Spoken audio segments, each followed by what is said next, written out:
You know, if you had asked me a week ago which movie coming out this weekend was going to have the dumber made-up names, Star Wars or the one based on a long-running Broadway play, I would have lost that bet. I will admit that. Hey everyone, it's me, Aaron. I'm Michelle. And you all asked for this. you were all waiting on this. It's not as bad as people say it is. Yeah. But that's because people are saying that this is the freaking, thing they open up at the end of Indiana Jones, and, everybody's face starts melting off there. It's not that. No. People are saying this is the worst movie of the year. It's I don't think so. No. People are saying this is the worst thing they've ever seen. It's you need to see more movies.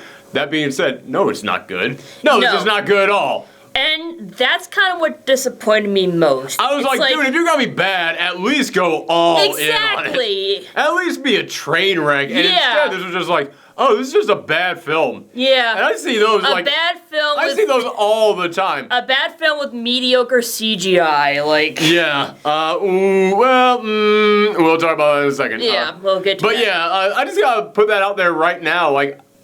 I'm sure people saw our Star Wars review and went, man, if he is ranting about that one half as much as he's going to rant about Cats, I can't wait for that. Is this movie worse than that last Star Wars film? Yes, it is much worse than the last Star Wars film. But, I didn't have any expectations. I didn't, there was nothing going into this film that was what could this film be? No. I was kind of the opposite. Mainly because, I grew up, with Cats, the musical. This is why we needed to bring you along for this review. Yes. Because you are a theater kid. Yes. Yes, and I saw a lot of people on Twitter, when people were having the negative reaction to the Cats trailer coming out, they were saying, I think that this is theater kids looking at this trailer the way that people looked at theater kids. So I was I need to bring a theater kid along with me, and you were a theater kid, and you grew up watching Cats. Yeah. Kind of. Yeah, well, here's the story. I was supposed to, my grandma was supposed to take me to see Cats on Broadway, but I got chicken pox. Luckily... God did not want that to happen. Luckily, there was a VHS recording of the Cats musical. Okay. So I got that for Christmas, and I watched it religiously with my stepsister and my cousin, who are also theater kids. So. Okay. So you have a lot of experience with this. I knew nothing about this. All I knew is that people spent years making fun of this all throughout the 90s. And honestly, as a theater kid, it deserves it. Okay. Because Cats is... As far as a musical goes, it's very weird and very silly, but that's also what's very charming about it. Okay. How did you feel about this film, though? Cats should have just stayed as a Broadway musical, honestly. So you feel a lot of the charm from the Cats musical kind of comes from, the stage experience? Exactly. Seeing the costumes, seeing the stages. Yes. What makes Cats, so memorable, in my opinion at least, is the costume design, the makeup, I'm sorry, you're saying costume design and makeup, and my mind is going to what we got in this. There was no costume design or makeup, it was all CGI! Which, by the way, I found this out on the subway ride back home. I was looking up stuff about this. Apparently, none of this was mocapped. Which is why there's so many visual flubs all throughout this. Because this is what we gotta point out right now. This is the thing that a lot of people are talking about. It just broke today, the day that we're recording this. Apparently, they're releasing a patch for this. Apparently, Cats 1.01 is coming out. This was the beta test, alright? Movies are now becoming video games. Cats is going to become the Fallout 76 of movies.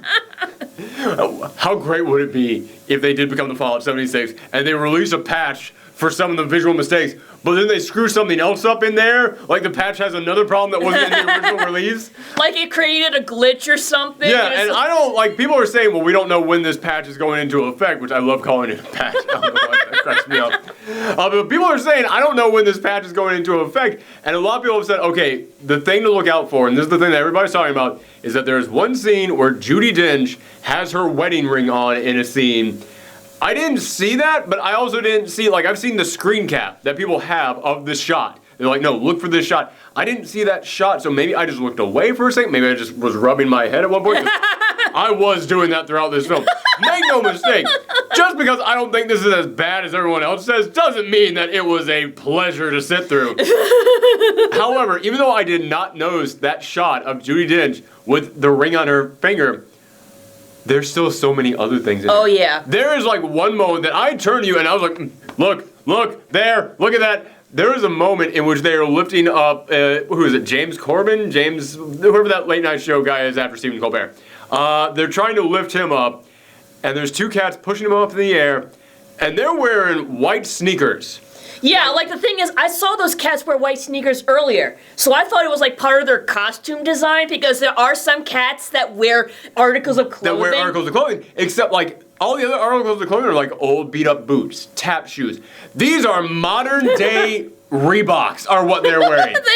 They were like modern day spotless, like perfectly polished white Reeboks. And you can tell, like, I mean, listen, I wasn't a theater kid, but I did work effects for a couple plays. I do know that, yeah, when you're like rehearsing and when you're like, you know, you want to be invisible, you all wear one color. So this thing wasn't mocapped, meaning they weren't wearing the big ball suits. What it means is that they basically went, all right, everybody just wear like the same one color or something, and that will make it easier for us to just paint over you guys. And that was just someone's Reeboks that they just left on screen. Because in the very next shot, they're all falling down backwards. They don't have the shoes on in that scene. I missed that scene. Oh, yeah.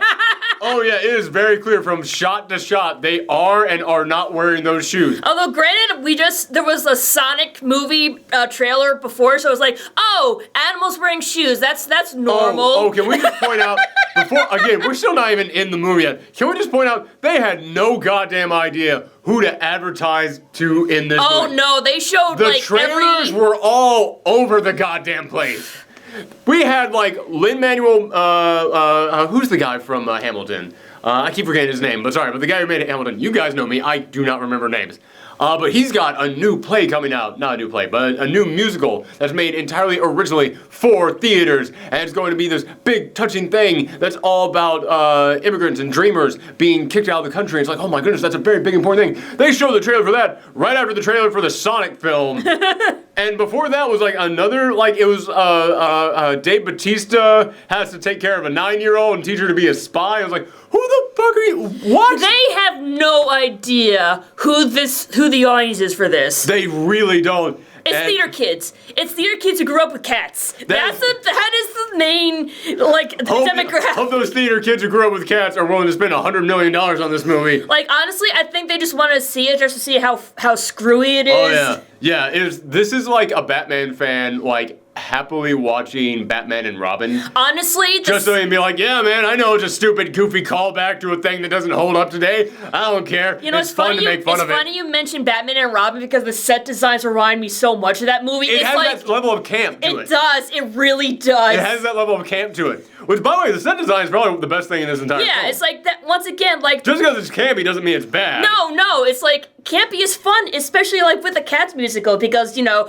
on the original Broadway, it's like they're singing and dancing in a junkyard. Yeah. So like you know they use like trash as props and everything, and that's what makes it so fun and silly. Yeah, and that's the one thing that on this film I gotta say I got no notes on this. The set designs.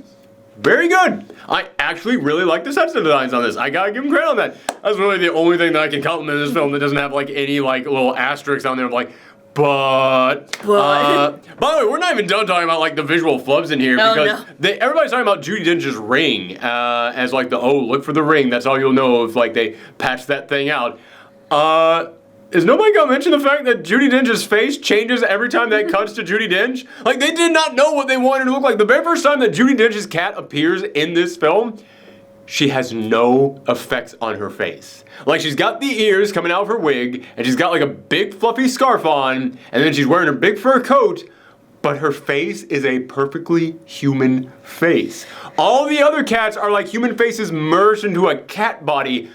She's just a human being with cat ears on when she first appears. I went, okay, well maybe that's because she's older, so like, I don't know, in this world she's more evolved to be human-like, I guess? Maybe? I don't know what your weird post-apocalyptic cat people, like, Thundercat rule set is on this thing? Oh no, it's not really post-apocalyptic. There is a human. Yeah, I went to the bathroom at the very beginning of this. I got back like 2 seconds like after basically at the beginning, the human throws out the main character. Oh, we're gonna talk about that. In a bag, and then the bag opens up. It's like, oh hey, we're Jellicle Cats. We're gonna go to the Jellicle Ball. Come with us. It's like, what's a Jellicle? Shut up! Shut up! Do not ask what a Jellicle Cat is. We're going to say it 500 more times in here, but never explain it to you. Shut up! But what? Why? How are we resurrect? Shut your face! Shut up! No questions. It's magic. God damn it! And that's the plot of Cats. I wish I was doing this on Twitch. That would have been a perfect clip. Anyway, yeah. So there are apparently humans in here. I missed the one that they had in here, but yes, there are humans in this thing. But yeah, Judi Dench, when she first appears, I was like, okay, so she's just not gonna have any cat effects on her. Then she does have cat effects on her, but they're cat effects that change throughout this thing. Like sometimes, like the bottom half of her face will be white and the top half will be orange. Then all of it will be orange. Then it'll all be white. They did not know what they wanted her to look like, and they just kept changing it. I tell you, between this, the original Sonic design, and Battle Angel Alita, 2019 is the year of producers and directors going, do this, and visual effects artists going, are you sure? Because I've studied this and I know about the. Okay, you're paying my check, so okay. My heart goes out to all the visual effects artists out there who have to deal with this bullshit. There's a very interesting bar in Hollywood right now. Yeah. Full of a lot of people drinking themselves. Yeah, and apparently the company, like the visual effects artists that worked on Sonic and the live-action Lion King are all getting fired. Oh yeah! Oh yeah, it doesn't surprise me at all. That's so sad. Like they're doing their best. It's not their fault. That's why it doesn't surprise me. I've said this many times. A lot of times when you come in here and you go, wow, someone should be fired for this, it's not going to be the person who should be fired because that person's at the top and that person can always blame someone at the bottom. But we ain't talking about that. We talked about the visual flops there. So this movie, it is all about how there is a once-a-year contest for cats where they have to put on a performance, and whoever does the best job gets picked to be the Jellicle Cat. Again, we don't know what that word even means. Honestly, Jellicle Cats are just special snowflakes. Yeah. I don't think you actually know what that means in 2019. We're going to avoid that. Anyway, so, yeah, they're meant to be the one special cat, and they end up getting resurrected, which, by the way, I'm going to, like, not spoiling anything here because you can't really spoil this, and I'll explain why you can't spoil it in a second, but at the end of this thing, we see what it means to be resurrected, and it's like some Wicker Man shit. It's like, you just murdered that cat. Like, that's not resurrection. That cat died. Whoa. That's literally what the plot of Cats is. A whole bunch of cats get together, dance, sing about themselves until one of them fucking dies. Now the crops will come in next year. Yay. Let's review Wicker Man instead. Wicker Cat. Wicker Cat. I'll do the Nicolas Cage Wicker Man over this. So what this entire film is that, yes, this cat gets thrown out, and then they find all these other cats, and they're talking about Jellicle Cats. Which, by the way, the music sucks in this. It's bad. I noticed the music from the play. There's like 2 songs in here I actually think are good. There's the one that everybody knows from this. The Midnight, is that? No, Memories. Memories, that's yes, that's the one that Grisabella sings. That's the one that everybody knows from this. And like it really is like a very touching song, and it's like actually worth memorizing. It is a good song. I also enjoyed the Rail Yard Cat one. Oh, Skimble Shanks. Oh my God! Sorry, I forgot his name. Yeah, that's every time that you were going to remind me of a character's name, it's gonna be like a punch in the face of no one named a character that. But they had an entire song about how Jellicle Cats have a special name. So why are your special names so terrible? I came to my breaking point with the cats' names when it got to the twin cats of. Rookie D and Mango Punch or whatever the fuck his name was. Honestly, I want you to keep calling these cats by what you think their names are because it's just way funnier that way. I'm not even far off. I know I'm not on that one. So what? It needs to be that meme of the I asked my husband to name all the characters in Cats. This is what he came up with. Yeah. So I should do that to you and like post that on Twitter and we'll be famous. I'll totally do it. I don't care. I'll go for that. Their names are just terrible. But yeah, as I was saying, I did actually like the Scrimpy Doo, I liked his song. And that was the only song that I actually thought had like good choreography. I know a lot of people are going to disagree with me on this one. I know a lot of people are going to love the choreography. I thought a lot of this choreography was like the same, we're just like twisting around with our legs in the air thing, which is like, hey, that's an impressive move. Yeah, but it was done a lot in this, and eventually just came to the point where it was like, all these songs kind of feel like they have the exact same choreography from each other. The only one that really felt different to me was the one where Duchess, or whatever her name is, leads them all into the place where they're having the Jelly Bean Cat Festival, and they all basically just start dry humping the air as the moon shines. That's something I gotta point out. One thing that I kept hearing about this over and over again is people said this is way too horny for its own good. Like, that was something that I saw from multiple official critics, not even just random people on Twitter. But like official critics like, this thing is like, whoever made this was thirsty. I hate to break it to you, but that's exactly what it's like in the musical. We had to cut there because we went on way too long about everybody calling this film too horny. I was like, we're not even talking about the movie now. We're just talking about other people's reactions to this thing. But I will say there's really only like 2 scenes in this entire film that I thought was like, okay, yeah, this is a little bit weird. A little bit odd, and one's the one where they're all dry humping to the moonlight, and the other one is where someone just explodes catnip everywhere, and people can't fight back when they're kidnapping someone because they're just too overwhelmed, and they're basically high on catnip. Which, yeah, they're high, but it does look like they're all just basically recovering from a terrible, terrible orgy. To that too. They're all just sprawled out on the ground. I mean, they did just have an orgy, so. Kind of, yeah. But aside from that, I have seen people talking about this film like every single song is about fucking, and I was like, no, it's not that. It's everybody, like, tap down that weird-ass whatever you're putting into this film from your own personal backstories. It's not that. People have overhyped the shit out of that. But it's not like it doesn't exist at some point in this film. But what this film is about is that once a year, one cat is chosen at random to be reborn, and then the rest of this film is essentially just running down someone's furry OC's bio cards. Yeah. Like, it's nothing but every single cat appears and talks about, and they sing about themselves. Sing about themselves, and that's it. There's no transition from one to the next. And that's exactly what the musical is like, and that's kind of what frustrates me about this, is like, it's a lot of it is beat for beat, like the musical. It's like, I was kind of expecting something more. Like, I was... A story? Yes. Well, it's not like there isn't a story. No, but it's like... There's a villain, there's a goal at the end, there's all this, like, there's characters involved, but there's no progression. No. There's no progression from one thing to the next. It's nothing but, like, here's this cat singing about themselves, here's this cat singing about themselves, here's this cat singing about themselves. I wanted the cats to be, like... I wanted the cats to, bond, interact with each other, and, develop their characters a bit. I mean... How weird is it that we had to say, I wanted the characters in this film to interact, and normally when we say that, we're like, yeah, why didn't they just talk about their problems? No, and here we mean we wanted them to say, so what's this? Yes! And supply an answer to that. Like, oh, hey, blah, blah, blah, how's it going? Oh, good luck at the Jellicle Ball tonight or something. The only thing that anybody says in this film that's like a question about what's going on is they say, what's a Jellicle cat? And there's no real answer to give to that. And everything after that is just, who's that? Song. Who's that? Song.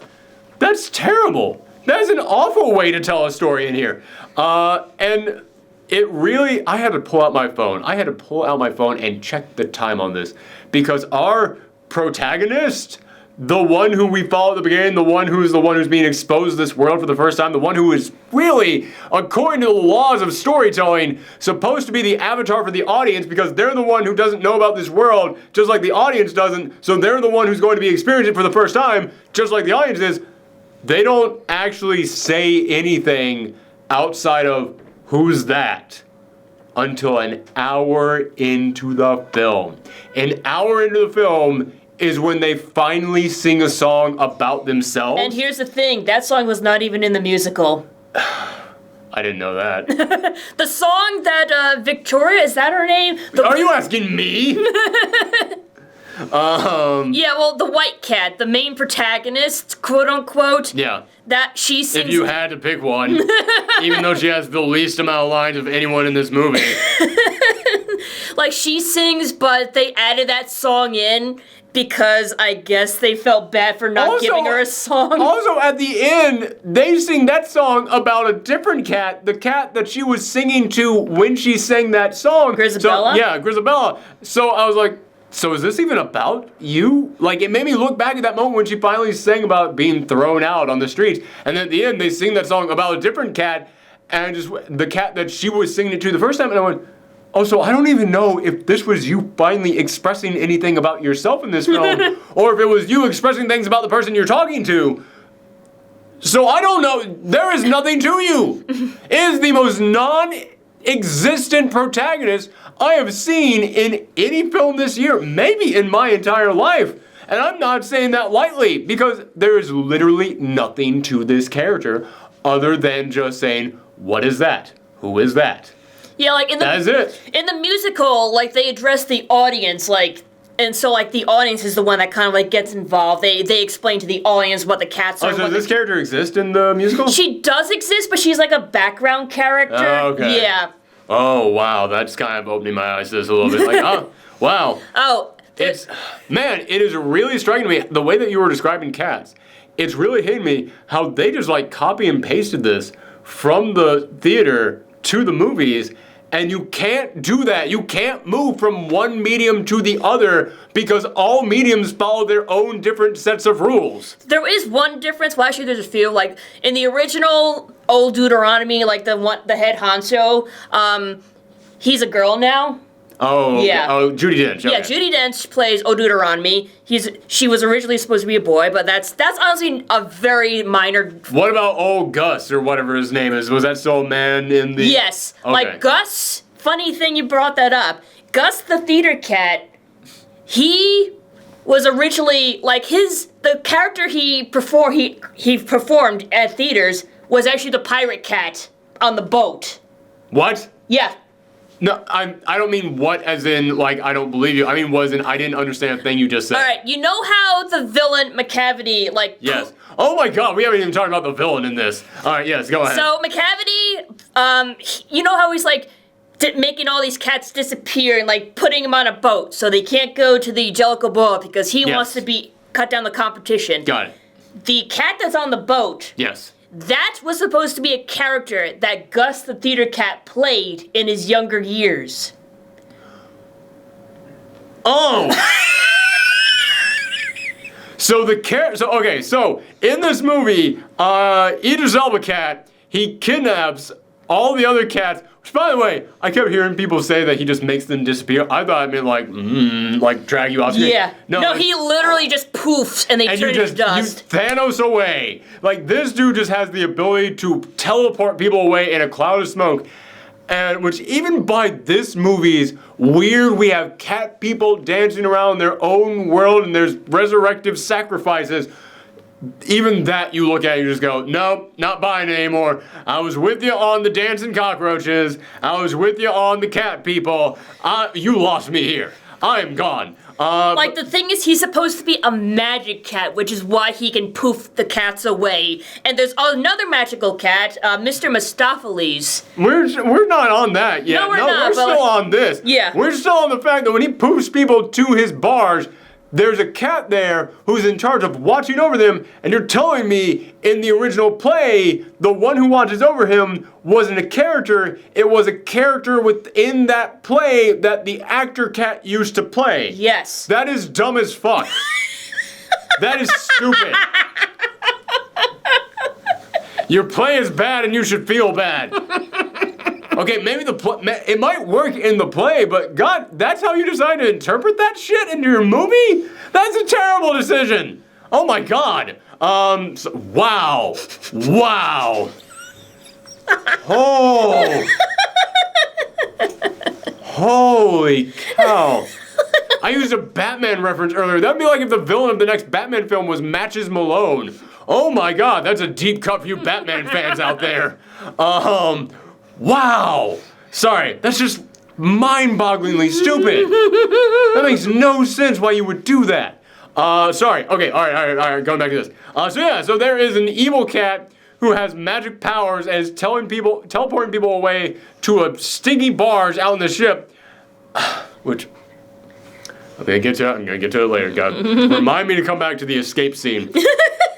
But he is teleporting people away, and he's doing this because he wants to get rid of all the competition so that way he can be the only cat left so that he can be the one resurrected. And it's worth pointing out, every single other person gets some kind of a song in here that kind of like gives you an idea of why they would want to be resurrected. You never know why he wants to be resurrected. There's no reasoning behind it. He's got all these powers. Why do you want to go back to being like a newborn kitten again? Why? It makes no sense to me. But that is the least of concern here. We just had to address the fact that there is a villain in here. I mean, because that's the closest thing to a story that we get in this. Because everything else in here. That was kind of like he was in the musical, like, and he kidnaps old Deuteronomy. But they don't explain why. You just assume that he wants to be resurrected, and he's like holding old Deuteronomy hostage. So this is even better than the musical because they at least give him a motivation or motivation. Yeah. Okay, sure, fine. Yeah. This is why we're dog people. Oh, there was a moment where a dog was coming and they had to close the door on it, and I kept going, do not show the dog. Do not show the dog. Because this was after we had already seen that there are mouse people in this world. Yes, and cockroach people in this world who the cats just pick up and eat like it's nothing. I mean, I understand cats do eat bugs. Cat, it would do it's a cat thing, but... did you not think about how that would look? There was someone on Twitter who just said, I don't understand why people are being so harsh on cats. Aside from the implied gore, it's no different than a regular Broadway interpretation into a movie. And I just sat there like... What? Now you know. Go back.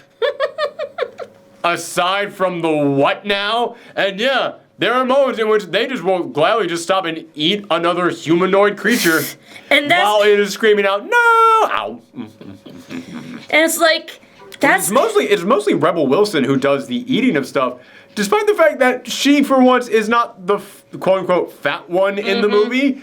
But she's still the goofy, like, fat character in the movie. We got two Rebel Wilson, please, for the love of God, do something different. We have two. I am so fucking sick and tired of this. And she recently bought the rights herself. Not a studio bought. She bought herself the rights to make the movie adaptation of one of my favorite comics of the last 2 years, Crowded. And I look at it and go, she could maybe be okay for that? For this one particular character? Maybe, but I know what she's gonna do with it. It's just gonna be like the I'm fat and I fall down movie all over again, because that's what all of her movies are. Stop it! Stop making that movie! Like, stop having every single fat character in your film just be the I fall down, go boom character. I'm sick of that shit, and we got 2 of them in this film. Yes. And one of them is at least like the spoiled rotten cat. Yeah. The other one's just a fat cat, so they fall down and hit stuff a lot, and at least the character who is the actual fat cat in here has more to him than that. I mean, yeah, granted, his entire character is I eat, but he's also got like the I come from suave refinement, and I have this, this intelligent upbringing. And he actually has a reason he wants to be resurrected so he can be nice and thin again. Yes. But again, that just plays into him being fat again. Yeah. But I'm saying, like, aside from that, he does have like the I'm the rich cat. Yeah. Rebel Wilson, literally every single thing she does is just bump into stuff. Bump into stuff, fall down, fall off a chair, fall into furniture. That is everything she does in here. Like, every single shot, and I am so sick of that. I'm done with that. Yeah, it pisses me off when that is all that your fat character is in your movie. And it's always Rebel Wilson, too, and all I can think is at this point, Rebel Wilson just has to like doing that. I can't imagine someone who has been in that many movies continuously going, keep giving me these movies. Like, she has the power in Hollywood at this point to at least ask for different stuff, and it drives me fucking insane. I wouldn't be this mad if it weren't for the fact that, like I said, she's going to be making an adaptation of one of my favorite comics of the last 2 years, and I don't want to be that. Like, that's not a thing in the comic, and I'm so, like, man, again, she could actually be good for one of the characters in there, but if that's just what you turn into, it's gonna drive me nuts. Anyway, I've been meaning to get that out of my chest. So, Peach, what do you think about the film? Well done. All right, getting down now. Anywho, back to the movie. There's really nothing else to say about this thing because it is literally just nothing but I'm this cat and I do this. Oh, well, there's... Poof away. Yeah, but then Mr. Mistopheles poofs them back. Oh, The magic cat. Sorry, I thought you were talking about Maleficent, about No. about Idris Elba cat or whatever his name was. What's his name? What's his name in here? Mr. Mistopheles. No, that's the good cat. Yeah, the bad cat is McCavity. Yeah, that's what I'm saying. Like, Yeah. don't name your two magical cats things that sound so similar to each other. Like, McCavity wasn't even originally a magical cat. He was just a villain, so... So that was another thing they add in here was the like now His ability to poof things away. Wow. Yeah. Wow. Yeah. Okay. Yeah. Wow, it's weird how everything that they add into this just made it worse, and this is Yeah. already a thing that would Yeah, and in the translate to film. musical, there was like a fight scene. Well, you know, a dance fight, because it's Broadway, but like... Like the Sharks and Jets. Yeah. Yeah, pretty much. But I started doing Aladdin there rather than the Shark and Jets song. Sorry. But Sorry. yeah, they cut that out. So what you're telling me is that this is something that would not work being adapted directly into a movie. So they changed it, and every change was some of the worst stuff in this film. Yep. I am so glad that I brought the theater kid who knew cats along to see this thing. Because I would just be like, I don't know, it's bad, but maybe that's what it is in the movie. And I'm here to say, nope, that's not what it's like in the musical. Yes. Okay, wow. But yeah, the majority of this film, it is just like, we're going to just sing about this. I'm this, I'm this, I'm this. And I don't like any of the songs in here aside from two of them. And I don't Some think of the songs they kind of fucked up, so Oh, they okay. you might have liked them better in the original musical. How'd they fuck them up? Were they just not sung well, or? They kind of changed the tune a bit, like... Really? Yeah, like the Mungo Jerry and Rumple Teaser one, that one changed so much. I'm sorry, just those names are so fucking bad. Mango Juice and Rompy D were better names. The made-up names that I gave them were better than what they were actually called. Oh my god. And I did not like what they did with Rum Tum Tugger either. Which one was that? Shoot, who played him? I forgot. But like in the original musical, he was supposed to be like a rock star and like very Oh, he was the one who had like the big milk orgy? Was it? Yes. Yeah, the one who like breaks in the milk shop, just like turns everything on, and then you've got catches all over the place. Yeah, he was supposed to be like a rock star. This movie is dumber than I implied it was when we started this review. I'm remembering shit now. Gosh darn it, I want my 80s rock star Rum Tum Tugger. You know what's really weird is that you're talking about how he was a rock star back in the 80s. When I was watching his big like rock out scene in this film, another trailer they showed before this was for that new upcoming Trolls movie. And I just keep thinking about how, wow, that Trolls movie actually was better than we thought it was. Like, I mean, we went into that movie going, oh god, this is gonna be so bad. And I remember we walked out of that Trolls film going, that shit was pretty good. Yeah. Like, that was actually kind of an enjoyable musical. That was actually not bad. And the entire time that I was watching that big, like, crazy rock out music number in here, I kept thinking of just the little bits we get of rock numbers in the trailer for Trolls 2, going, oh my god, that looks better than this actual thing. Like, the little snippets we're getting for that trailer of Trolls 2 was like a better rock musical than this. Wow. Yeah, I hated that entire musical number. Yeah. I kind of want The worst one to me, though, was the Rompy D and Mango Punch. Yeah, that was definitely like the worst one. That was the worst one. And, like, I started paying attention to the lyrics in there because I kept listening to the lyrics going, none of this makes any goddamn sense. But it was in that one that I went, they're not even, like, rhyming anything that they say. And then I went, well, you don't have to rhyme in a song. You don't have to. It's just more accepted. And then, like, right after that, there's a moment of them on the barge, and then, like, fat cat in a hat over there is criticizing another cat who's one of the villain cats. Yeah, the pirate cat. The pirate cat. He's criticizing the pirate cat, who apparently was not in the musical, although he was, but as a character that another character plays. He's criticizing that cat's musical number by saying, see, that doesn't even work because that didn't even rhyme. And I just went, literally the last song that you guys did in this actual musical didn't rhyme, and I was willing to cut you some slack on that, but not if you, in the next 5 minutes, turn to another cat and go, you can't have a song without rhyming. What? That is terrible. That is awful. All right, sorry. Tapping it down. Our neighbors must be so confused. Anywho, yeah, I'm trying to think of other things I want. Oh, God. The escape sequence from the barge.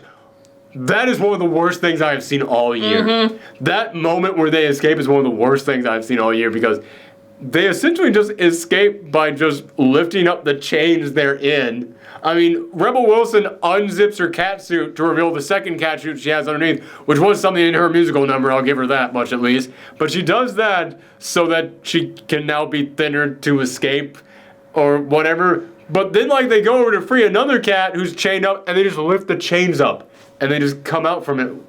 That's not how chaining someone up works. But, all right, sure. But then they, like, get the pirate cat to fall off the ship by just having Sir Ian McKellen go up to him, which we haven't even mentioned that he's playing a character in here. Yeah, he was playing Gus the theater cat. He goes up to him and just goes, wow, and then he goes, ah, and falls off. It is one of the worst choreographed scenes in this entire thing. Yeah. It is so awkwardly framed. Mm-hmm. And this movie, that's something else I gotta bring up. This movie, it's not shot well. No. It is not shot well. No, like, at there's, all. like, constant cutting, and the camera is always moving. And that's something I gotta say. I kept thinking, does this have bad editing? And eventually I had to realize, no, it doesn't have bad editing. It's poorly shot. And when you have something that's poorly shot, it's easy to think that it's got bad editing too, because you're just going from things that look bad to other things that look bad. But eventually I had to just go, there's nothing the editor could have done. This was gonna look bad no matter what. The editor could not have saved this. This is not a well-framed film. This is not like, the shots just don't look good. And you've got these great sets in there and you're not really doing anything. And as I mentioned earlier, I don't think the choreography in here is really good at all. But it could be great for all I know, and it's just shot poorly. Yeah. What's his name? Tom Hooper, the guy who directed this? It's something Hooper. Yeah. I'm beginning to think that he just doesn't really know how to do musicals, because he did Les Mis, and I actually really liked the Les Mis musical. But it was one of those things that over time I had to go, well, it does have problems, and one of them is it's not a very well shot film.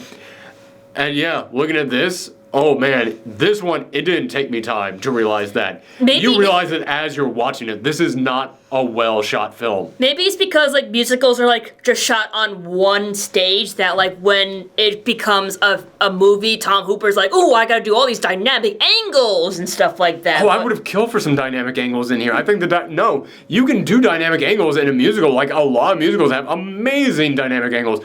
I'm saying that like it's an official term, but, no, the angles are just bad.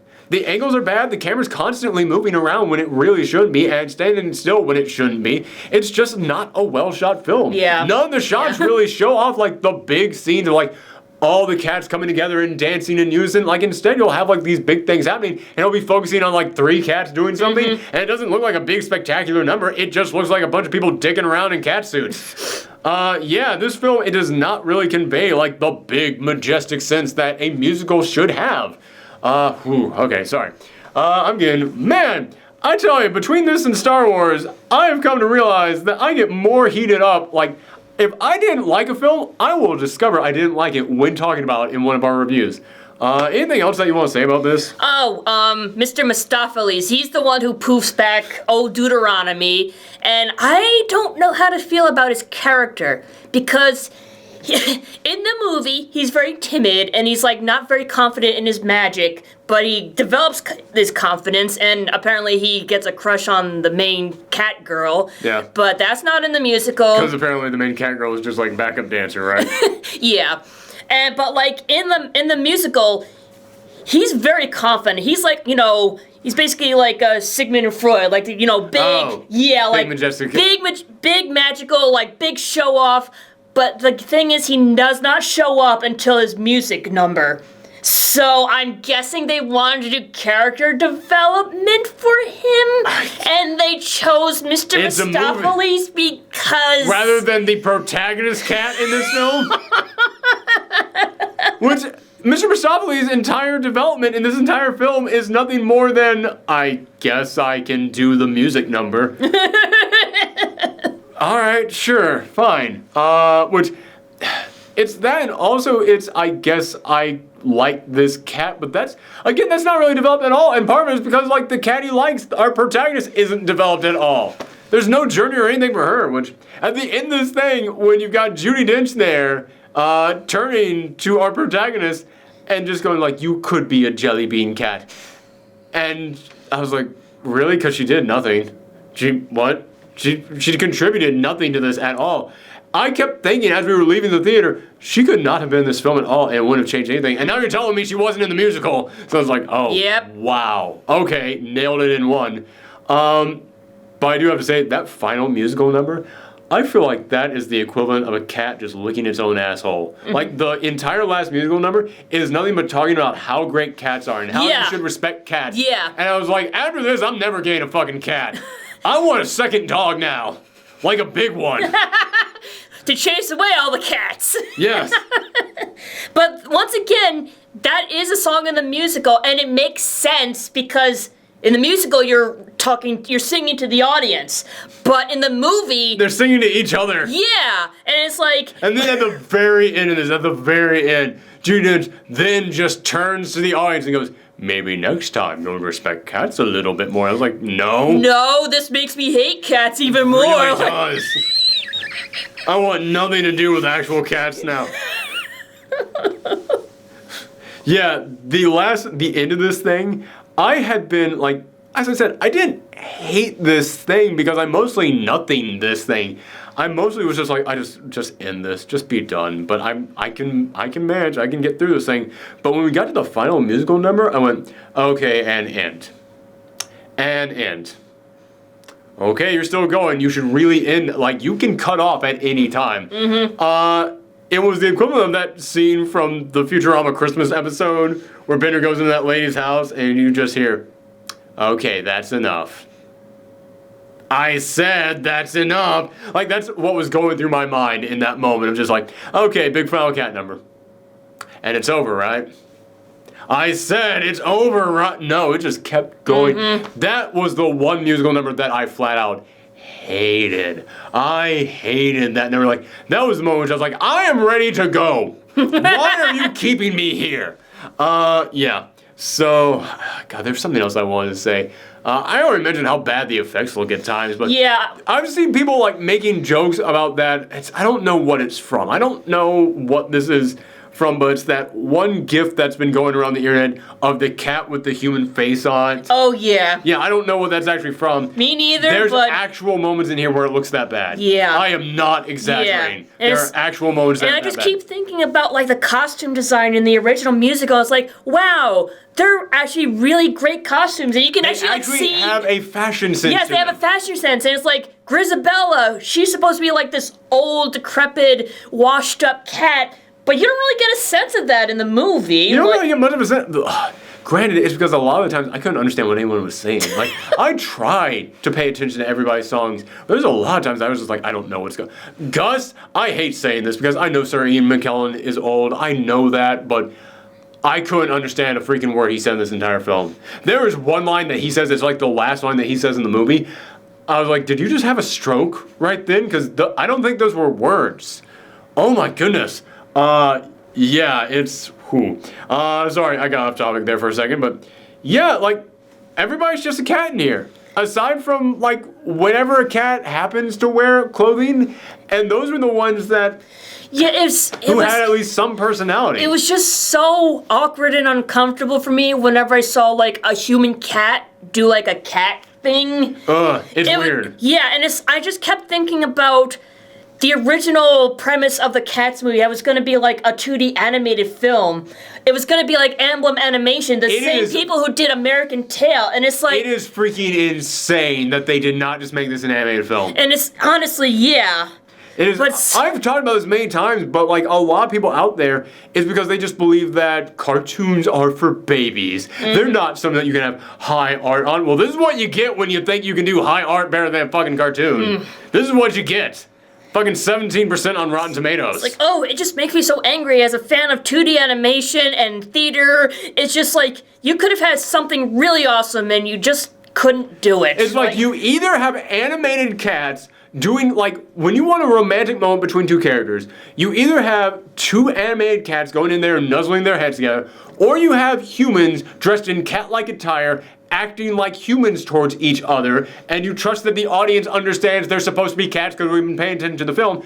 You don't have the human superimposed face onto cat-like humanoid bodies rubbing their heads together like they're animalistic cats. Yeah. It's just stupid. It's weird.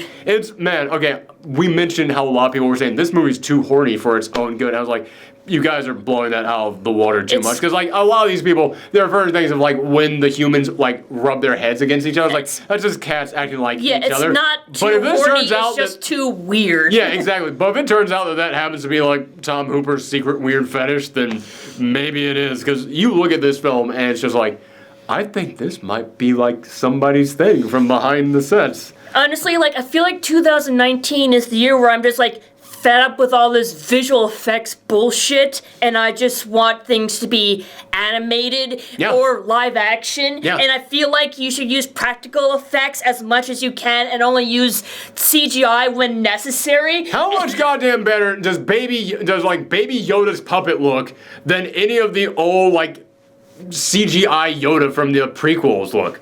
It's 2D, like, actual physical, I'm getting way off topic on this, but, like, actual physical props, actual, like, puppetry, like, actually crafting real stuff looks so much better and holds up so much better in, like, I'd say 80% of these cases.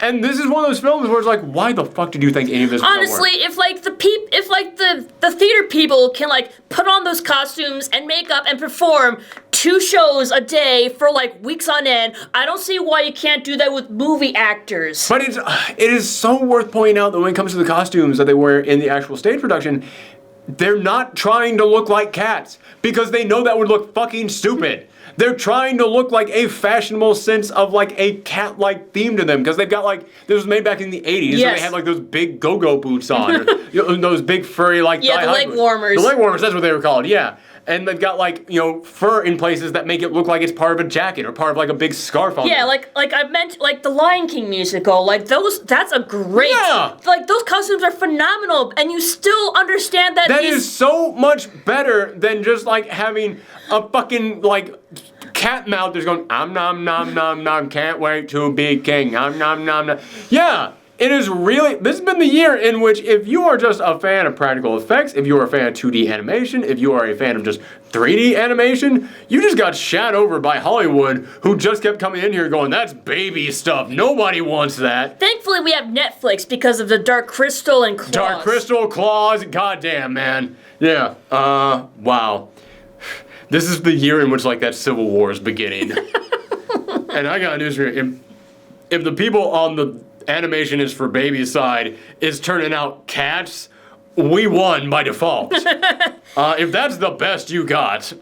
So, what is your final score for this? This is gonna shock people. My final score, it's just a 3, and that's because, like, even though this is dumb and this is bad and this should not have been made, I wasn't raging at this thing. I was just sitting there going, I just don't want to be here. None of this is good. Like, I wasn't entertained by anything in here, but it wasn't absolute garbage, pulling my hair out. It was at most just, like headache-inducing? It was at most just headache-inducing. Yeah, I've mentioned this, but people are saying, this is the worst movie of the year. And I just went, oh, honey. No. I can't get with you guys on that. We haven't even done the gauntlet of garbage. I know there's more stuff out there. For you, when Cats was released in theaters, it was the worst movie-going experience of your life. For me, it was Sunday. Yeah, this is nothing to me. Listen, I'm giving it a 3. It's bad, but that's because, as I've said many times over, when you go from 5 to 10, it is a steady incline. When you go from 5 to 0 for me, it is a, steep, rocket slide down. The further down you get, the harder it is to descend. So for me, a 3 is yeah, it's really bad. But, it wasn't destructive to our overall culture, so no I can't go with 2 on this. No, this movie did not ruin my childhood. No. And that being said, I think... Again, stop using the terminology of the whiny piss babies of the internet. That being said, I think my score will either be I think a 4.5. Whoa! Maybe a 5. Because... Legit shock. Go on. I was gonna go higher, but as we talk more about it, it's I realized that the stuff that I liked about this was already in the original musical. Oh, what was that? Goddamn, we reviewed something earlier this year that was an interpretation of something else. And I remember just the entire time going, oh yeah, no, it was Aladdin. Yes, Aladdin. Yeah, it was when we reviewed Aladdin. I went, you know what? It's actually not bad because it takes so much stuff directly from the cartoon, which did it better. But that thing is so good that how can you fuck it up, really? Yeah, but at the same time, it's it took too much. It was too much of the musical, and they did not understand they were changing to a different medium. Yeah, and it's like you said, if you want a bad movie, go all out. Yeah. They didn't. That's why I'm kind of this is a disappointing film. Yes, they didn't go all out. I was expecting If you're gonna be stupid, be full of stupid. Don't waste my time. I wanted this to be an absolute shit show mindfuck. I was looking forward to seeing all these horrible fucked up cats having orgies. People are talking about how weird and trippy this is, and I'm like, dude, I've seen some of the musical animated films of the '80s, like Rock and Roll. This isn't even the weirdest musical I've seen. This is nothing. Oh my god, a rock and roll musical would be really awesome. By the way, I fucking love rock and roll. It's so awesome. Rock and roll has one of my favorite Earth, Wind, and Fire songs in it. Sorry, rock and roll is amazing. And it is also way trippier than anything in this film. Canada's first full-length animated film, by the way. Mm-hmm. Worth pointing out. Interesting bit of trivia for anybody who actually knows what the fuck this is we're talking about. Rock and roll is amazing. I really want to talk about rock and roll now. Anywho. So 4.5 and a 3 from me. Yeah. I was like I said, it was very mid flat line for me, but then I realized if it's gonna be original, it didn't really it wasn't original enough. Yes, exactly. It's it's weird how lazy this is for a thing that clearly had a budget. Yeah, but it was also... But it's one of those things where it's the actors are trying their hardest. The dancers are trying their hardest. You can tell the CGI people, when they weren't given mocap to work with, tried their hardest on this. Here's the thing, but the people above them, directors, producers, they're I don't give a shit. The thing is, this movie was rushed so they can have it out for Christmas. Which, yeah, but here's the thing that gets me about that, is that there's so many visual flubs in here that I kept looking at this going, well, I know you want to have it out for Christmas, but release it you don't have to put it out on Friday. You could put this shit out on Tuesday if you want. No, it has to be on Friday because that's when all the kids are out of school. It's Christmas break. And Christmas break. It's Christmas break. They're out on Tuesday as well. But here's my thing about this. That means that they released this opposite of Star Wars. And the more I look at this, the more I begin to realize, okay, yes, it was rushed, but I honestly think there came a point in which they said, you know what, this is a mess. This is an absolute mess. This is a lost cause. Just put it out and put it out against Star Wars. So that way it'll get buried and no one will remember this. And we can all walk away and just pretend like that terrible thing never happened. Just bury it in the litter box. It's like if you shit your pants on the train, but then you see that there's another car where there's a drunk guy running around and screaming, you walk into that train because everybody's just going to be talking about and everybody's going to be focusing on the drunk guy running around and screaming. Star Wars is the drunk guy running around and screaming, and this movie is someone who shit their pants. They're like, no one's going to talk about us, we can just sneak away with some dignity still intact. Unless you're theater people. Yeah. Someone recently commented on Twitter that I constantly come up with weird metaphors, and it just hit me. Wow, yeah, I really do. So that is it. That's our review of Cats. Does anything come out next week? I don't know. I don't think anything wants to be this close to Star Wars. Which, yeah, you'd have to be fucking stupid to release this close to Star You know, Wars. it's Christmas. Everyone enjoy your Christmas break away Everyone from the enjoy- shitty movies. We will have something out on Christmas, though, because last year I remember we reviewed Die Hard at Christmas. So this year we'll find something else. Yeah, to we'll review. find, like, a Christmas movie to review, I We'll guess. review, like, I don't know, Gremlins or something. Yeah, something. That's big. Oh, no, I know exactly why we're on review. What? Okay. Well, I'll tell you off screen. Okay. So come back on Christmas. We'll have a different review for you guys then. Bye, everyone. Bye.